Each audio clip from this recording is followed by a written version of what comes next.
Welcome everybody to another episode. I'm your host Dre. I want to go ahead and apologize for the bit of absence between the last upload. Better You is moving to a better place, and yeah, I'm tired, and my living room is full of boxes right now. So I'm still working to dig my way out. But this video topic is one that's been bouncing around in my head for quite some time.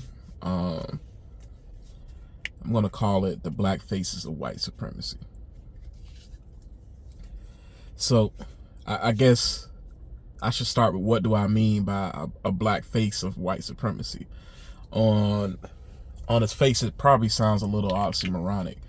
And while this video isn't aimed at anybody in particular, you can think of a black face of white supremacy as pretty much a black person who you could argue has been co-opted into white supremacy and upholding those views, propagating and pushing those views at the expense of the collective. Some of the examples of it would be some commentary, like for instance, reparations are not needed or would be wasteful in some way for black people. You have some people that even dance and make a jig about it, about I ain't gonna give you nothing, and you tax you for breathing. Folks who argue that political power should be wrested from and taken from other groups that are essentially not white. I mean, there's no other way to say it. To even a lot of social commentary, such as justification of murder and abuse at the hands of authority, the justification for societal systems and laws that are supposed to help and uplift, not doing that for black bodies. So I could go on and on and on with examples, but that's essentially what I mean when I say black face of white supremacy. You have in a nutshell, you have a black person who is spouting supremacist talking points against the collective. And I feel that this is particularly dangerous in context of black society because of, you can call it the relationship or the social collective trauma of black folks in America. The experience of slavery and the inheritance of that mindset is one which I don't think a single person can truly begin to fathom the consequences of. I know that we like to think of slavery as this long gone by thing, but it's really not. I think I've said this in a couple of videos before, but my great-grandmother is somebody that I knew. She lived to basically be 100. Her parents were slaves. And, you know,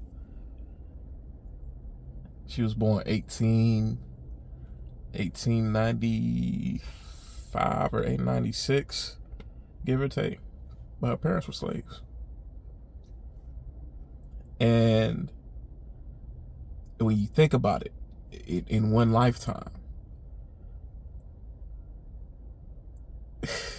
mankind literally went from being earthbound, unable to even fly, to landing on the moon and flying probes throughout the solar system. And these effects are with us, and I feel they're going to be with us a long time to come, especially if we don't find a healthy way to deal with them. And the reason why these folks matter is because they serve as a detriment or a handicap to the collective strength of black folks as a whole. And what I'm getting at is, if you think about it, these folks a lot of times impose these outlandish prerequisites in order for black folks to be respected by the law. Like, say for instance, a situation such as George Floyd, which, if you take everything at face value, that he was passing on fake money or anything like that, cool. Then we shouldn't be talking about George Floyd and his murder. We should be talking about George Floyd and him having a fair trial, which is, I would argue, the case for many. But you have those who would argue that, one, he was out of shape or whatever, and he had a bad heart, or he was on drugs, or he was on this, that, and third. I've heard everything. Needless to say, the man had a fucking knee on his neck. That is abuse. But you have those, like, say, a Candace Owens, who justified it, who came up with all these other alternative scenarios. And sometimes it's Occam's razor. For those unfamiliar, it means that the simplest solution is oftentimes the solution. It's like, hey, could some of those things be plausible? Yeah. But I think the video of the guy who had a fucking knee on his neck for like 10 minutes, I think that's what did it. Because I see the video with the dude on the knee. But, you know, I digress. Let me stop digressing.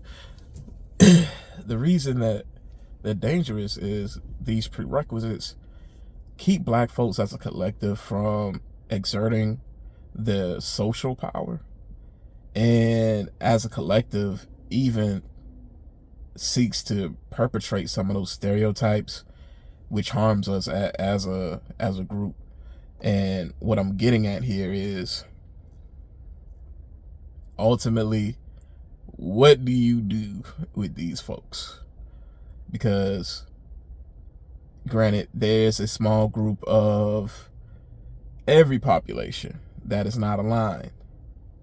And nobody is necessarily saying that we should be a monolith wholesale, because there's a wide variety of black thought. But even that line, which I just said, gets used as a smokescreen to keep these folks embedded within this greater black society, which they are actively, through their rhetoric and beliefs, actively, collectively working against.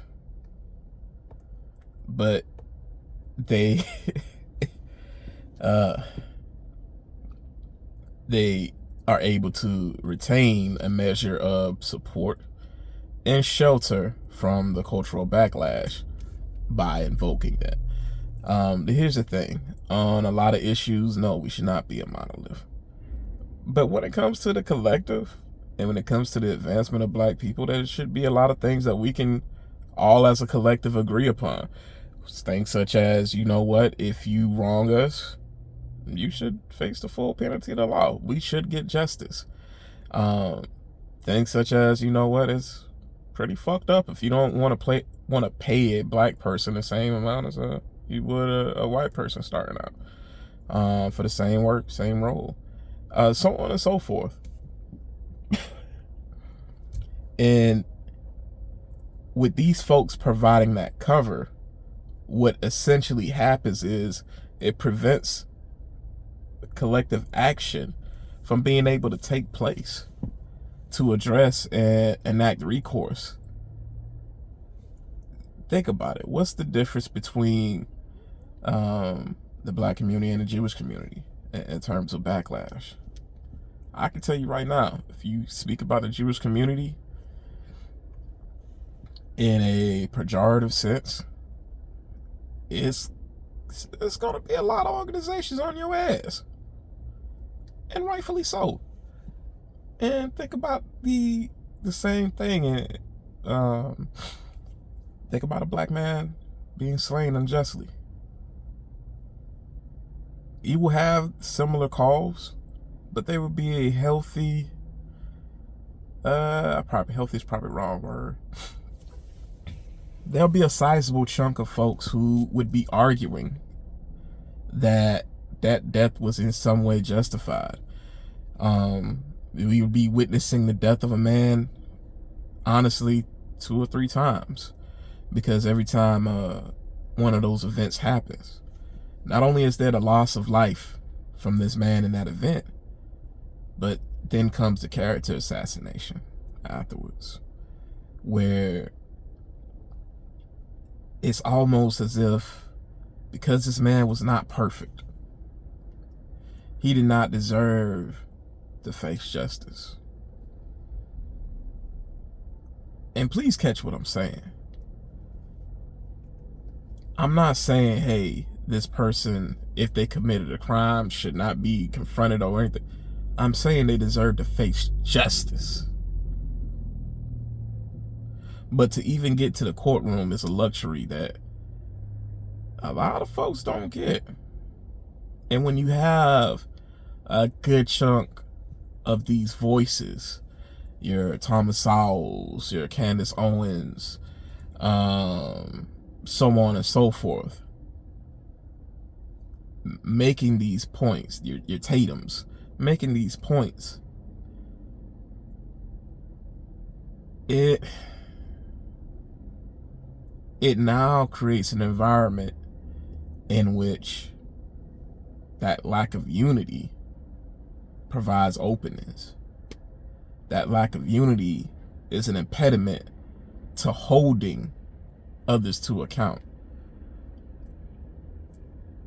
And I mean, if you want to be honest, one of the biggest talking points that I hear from that ilk is, you can't hold anybody accountable until you hold yourselves accountable.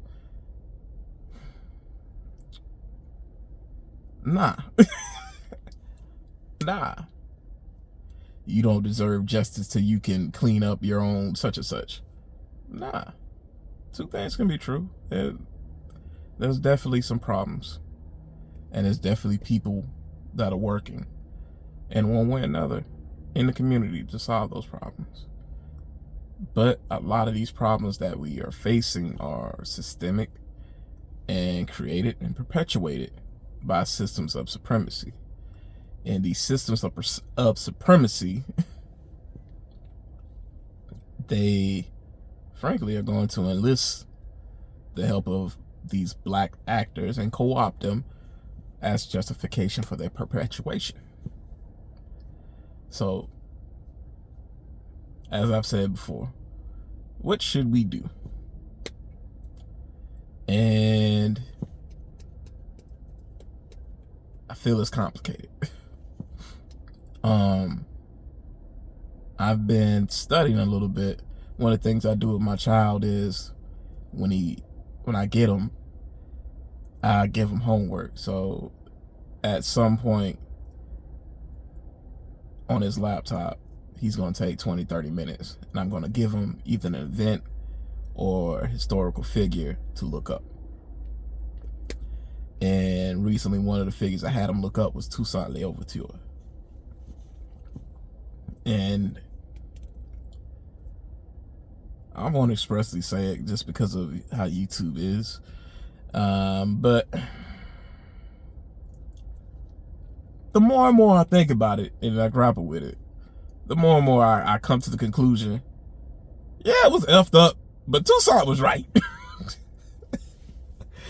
I hate to say it like that, but it really does come down to that. Yeah, it was effed up, but Toussaint was right.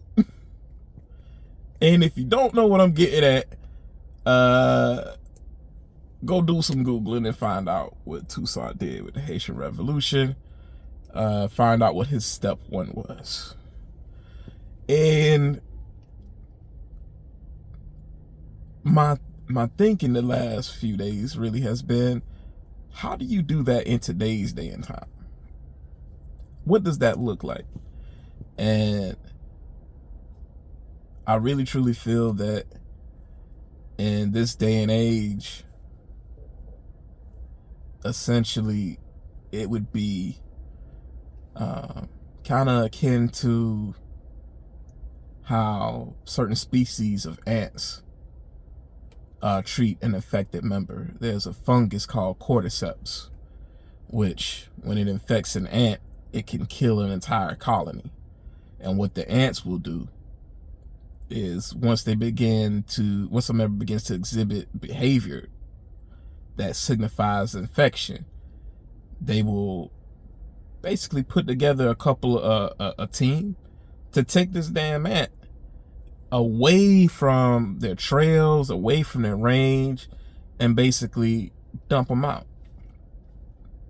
And the hope is that the infection did not have a chance to spread while they were there. And I feel that we have to do a similar thing when it comes to these voices. Not only do we have to call out white supremacy that's in whiteface, we have to call out white supremacy that's in blackface. And we have to hold these people to account. And we also got to cut them off at the leg. Like, these people and the rhetoric that they're talking, yeah, they may be entertaining. They may have a certain charisma about them. But at the end of the day, like, they're hurting the collective. And I really truly believe it's for almighty dollar. So if they're gonna go out, if they're gonna espouse these things, if they're gonna say certain egregious things, justify the murder and killing and abuse of black bodies and mistreatment economically and systemically of black bodies, so on and so forth, then I don't feel they should have black dollars. I don't really feel they should have much black support.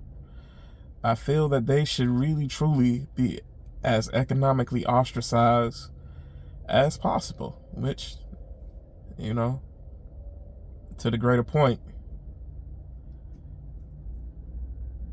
because of the impedance that they pose, you know,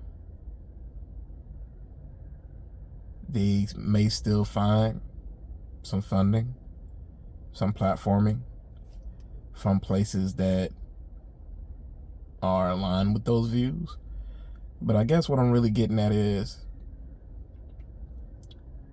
we need to be mindful of who we support, and we need to be mindful of who's amongst our ranks. And if need be, that's not to say that necessarily you can't think differently or anything like that. But people that are advocating for things that are the harm and abuse of black bodies, that is the harm and mistreatment of the community, of the collective, I don't really have too much sympathy for them. And I really don't, how to put this, trying to be judicial Dre right now. I don't feel much sympathy for them, but at the same time as well, I feel that we as a community have to figure out a way to effectively address the turncoats amongst us, or else every major effort that we embark upon will not only have a serious stumbling block right out the gate, but we may have the very saboteurs of the movements of the things that would benefit us amongst our own ranks. So I don't have all the answers. I really do feel that at the very least the economic freeze out, the social freeze out, I feel these people should be ostracized. If there's platforms that talk about our issues and whatnot, I don't feel they should be given a platform. But beyond that, I feel that I'm still in search of what would be the 21st century version of what Toussaint did. But that's kind of what's on my mind at the moment. It's a cold day here in Atlanta, and as you can see, I did not bring my jacket.